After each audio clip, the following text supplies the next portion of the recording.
Ginger's greatest dogfight. The patrol was almost over. Ginger led Tiger Squadron back across the waste ground, his sharp eyes picking out the familiar landmarks silhouetted against the dawn sky. It had been a good patrol, just a few moments of alarm.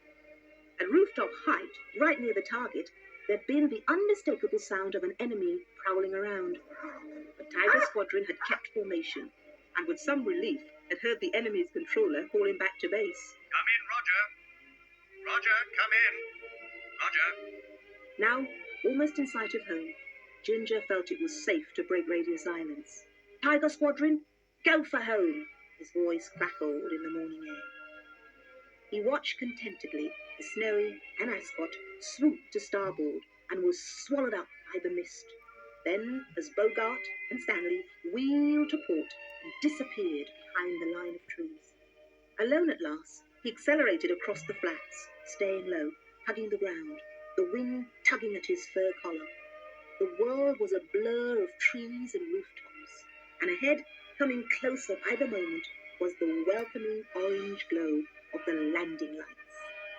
These were the times Ginger really enjoyed. Just him, the morning air, and the challenge of a fast run home. He was on his final approach when they pounced. Surprise was complete.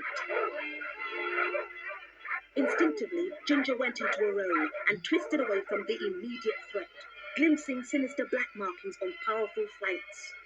Dalmatian Squadron! What rotten luck! They'd never been this far off their own patch before. Why weren't they spotted? Tiger Squadron!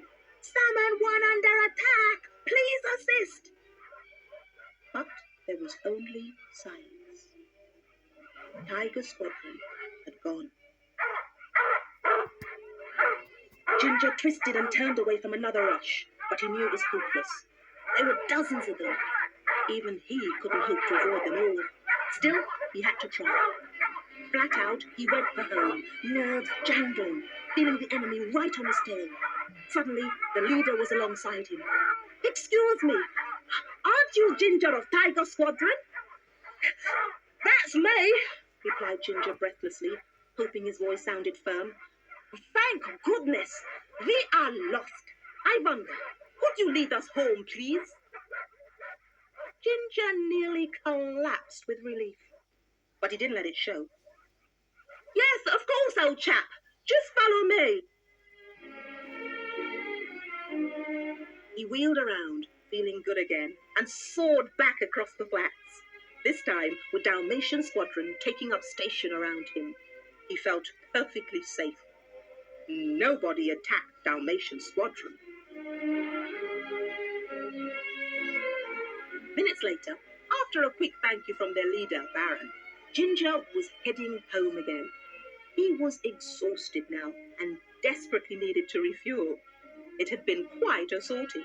He dropped down across the rooftops and made a perfect four-point landing on the tarmac. As he taxied in, Snowy and the rest of Tiger Squadron emerged from the shadows. "We heard you had a brush with Dalmatian Squadron," said Snowy. Ginger shrugged. "Nothing I couldn't handle, old chap." "Then you're still the greatest dogfighter of them all," said Ascot admiringly. "So they say," said Ginger offhandedly. "Oh well, tally-o." He heard his call sign from the tower. "Ginger! Kitty cat!" Then he was through the hangar door and reporting to the base commander. "There you are, Ginger. You're shivering. Have you been in a fight?" "Have I been in a fight?" thought Ginger with a sigh.